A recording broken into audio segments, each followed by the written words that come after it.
السلام عليكم الدراري والدريات، وفين العباقرة؟ بخير؟ لاباس عليكم؟ كلشي بخير؟ ولكن واو بلاتي ياك ما نسيت هو كتسحبوني عاوتاني غنمشي ما غنبقاش ندير فيديوهات. لا هادشي ما بقاش.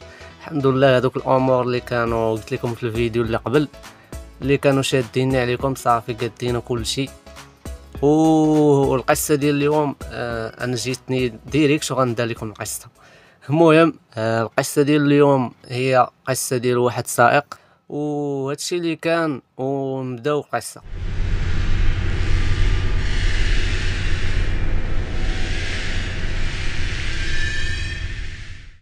كما قلت لكم صافي الحمد لله قادين كلشي، وبلا ما نطول عليكم بزاف في المقدمه نبداو الفيديو. المهم القصه ديال اليوم هي القصه ديال واحد السائق خدام في واحد الشركه ديال كراء طوموبيلات. ما كانش في السجلات ديالو شي حاجه كتلفت للنظر. رجل في الاربعينات كيتقاتل باش يدير خدمته مزيان، وهذا هو اللي خلى الشركه تختارو باش يخدم واحد الزبون من واحد الدوله خليجيه. جا كسائح للمغرب. هاد الزبون الخليجي كرا طوموبيل بالشيفور ديالها غير لواحد المده قصيره.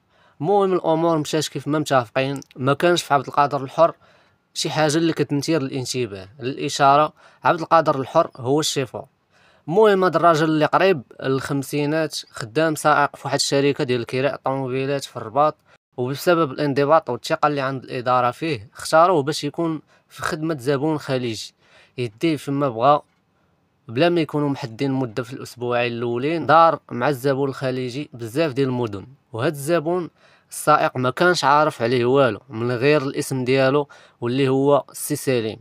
كان راجل مرن ما كانش بخيل، والسائق عبد القادر الحر كان كيتفانى في خدمته.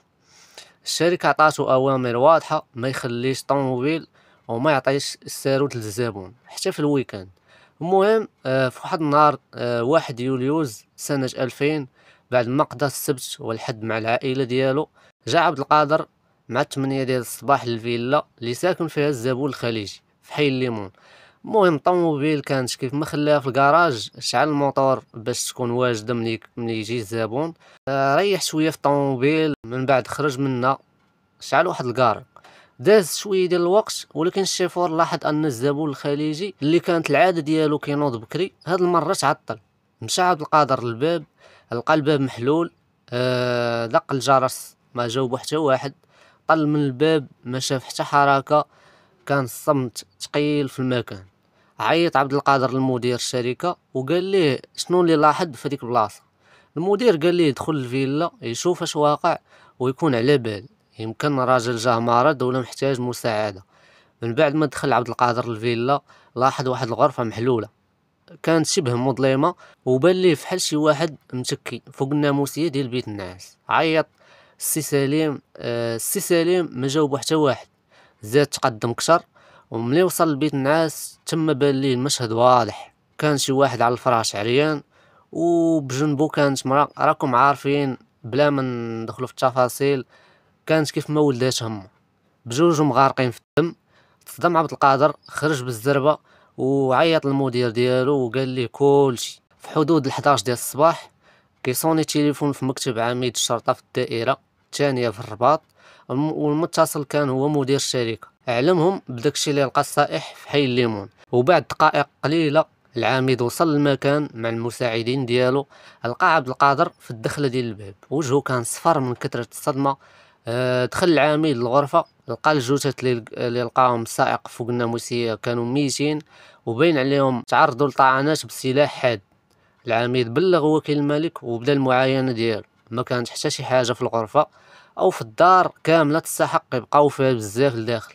داكشي علاش خرج العميد للحديقه وتما غيلقى اثار ديال رجلين، يعني فحال شي واحد نقز من السور ديال الفيلا، ومن ورا داك السور كان الشارع. وهنا بحال الامور بدات كتوضح للعميد. مشى للواجهه الخارجيه حتى هي فيها اثار تسلق وزيد عليها اثار ديال العجلات الطوموبيل.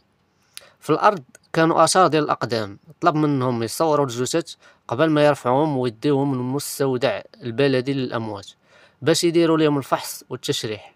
فمن بعد ما تحيدوا الجثث لقى العميد تليفون محمول تحت من الوسادة اللي كان ناعس فوق منه سليم وفيه اخر رقم اتصل به، وفي الملابس ديالو لقى وثيقة من البنك باسم سليم احمد صالح النجدي كتبين فيها انه سحب فلوس قبل 3 ايام.